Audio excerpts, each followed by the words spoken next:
This experiment illustrates the law of definite composition and accomplishes this by showing that the compound magnesium oxide is composed of one atom of magnesium and one atom of oxygen.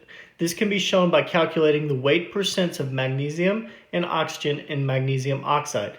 It can also be shown by calculating the mole-to-mole ratio of magnesium to oxygen in magnesium oxide. On the last page of your lab, the data table and calculations table, you should label vertically, down from the top all the way down to the bottom, 1 through 12, for each box. Okay, so the first part of the law of definite composition lab says heat a clean crucible. Already have that done. So, second step says we're going to obtain a sample of magnesium between 0.2 and 0.3 grams. We're going to loosely coil the magnesium and place it in the bottom of the crucible. So magnesium looks like this, magnesium ribbon. So what I'm going to do is I'm going to tar the balance, and I'm going to cut off, hopefully, 0.2 grams of, in between 0.2 and 0.3 grams. Pretty close. We're going to see it's 0.17. So we'll go with that, okay? The next step in our lab says to weigh the mass of the crucible and lid. So we're going to weigh it out, make sure our balance is tarred, and we get 29.2, let's do 29.30 grams.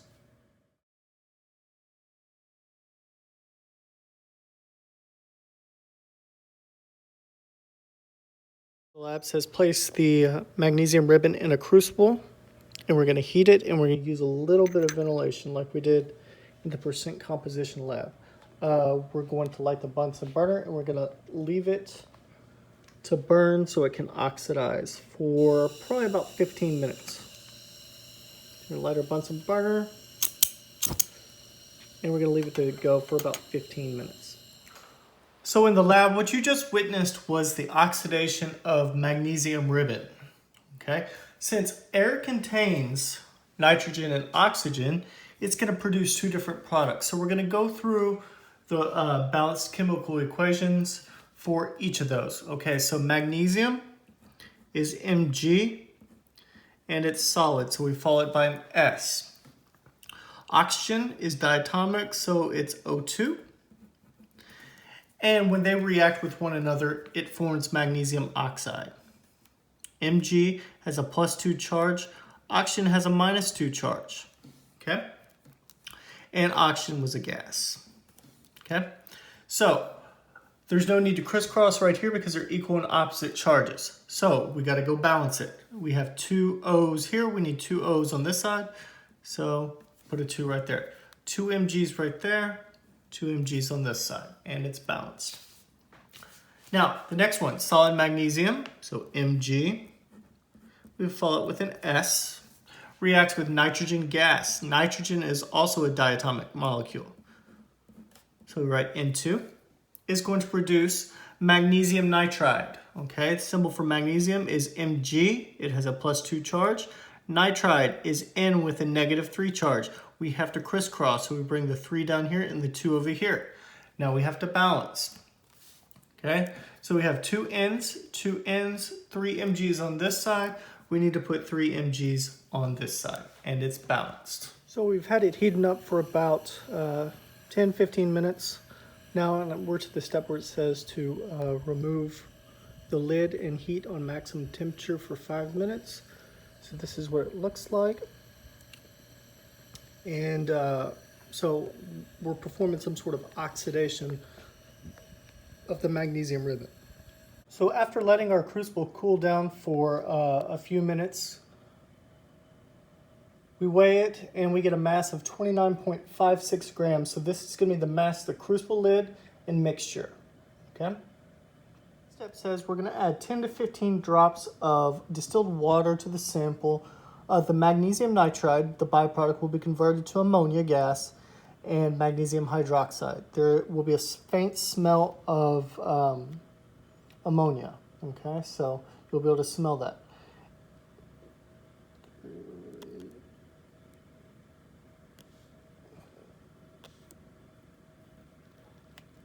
Okay, So we added some water to it, and we're going to put it back on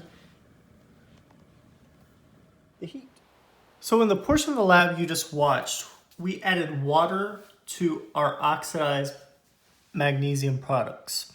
Okay, so we're going to go through the cold products reactions. Okay, so magnesium oxide, when it reacts with water, which is H2O, is going to form magnesium hydroxide. So magnesium hydroxide, Mg, the +2 charge. Hydroxide is OH with a -1 charge. And when we crisscross, we have to bring it down here like that. Now, one thing I've taught you from class is that water, whenever we're going to balance, it might be easier to write it as HOH.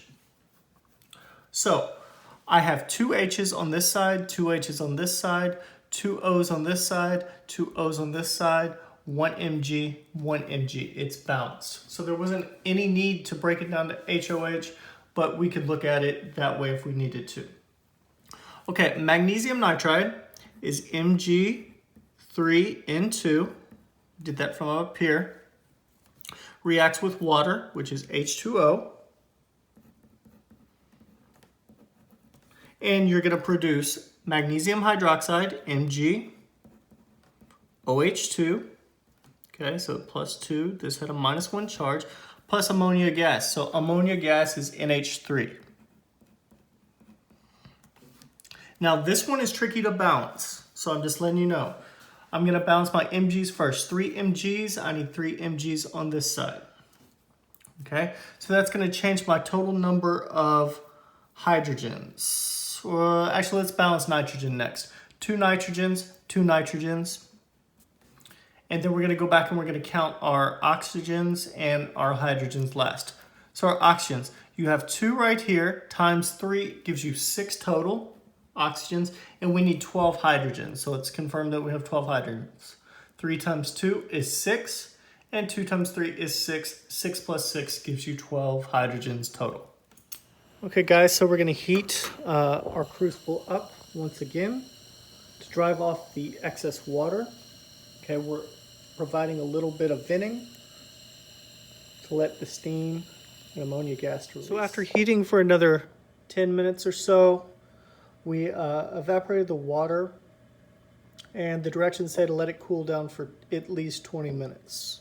So that's what we're going to do. We're going to sit here and wait, and then we're going to reweigh it in about 20 minutes. So in the video, we heated the mixture of the cold products up and we drove off the water. So what we're going to be doing is we have magnesium hydroxide, which is Mg, OH2.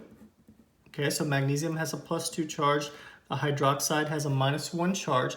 It's going to decompose into magnesium oxide plus steam. So magnesium oxide is Mg with a +2 charge. Oxide is O with a -2 charge. So magnesium oxide is Mg with a +2 charge, oxygen with a -2 charge. They're equal and opposite charges, so there's no need to crisscross. And the byproduct is going to be steam when it's released. Now, when we go to balance this, we got to double check, make sure everything's balanced correctly.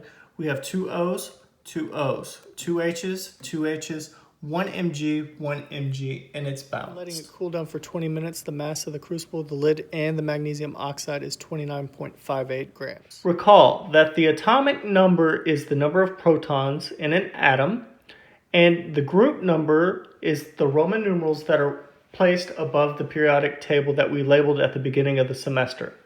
Question number 2 says, why would you expect magnesium to lose or gain electrons in a chemical reaction? Well, if we look at its charge, what's magnesium's charge? Should be a +2. Positive ions lose electrons.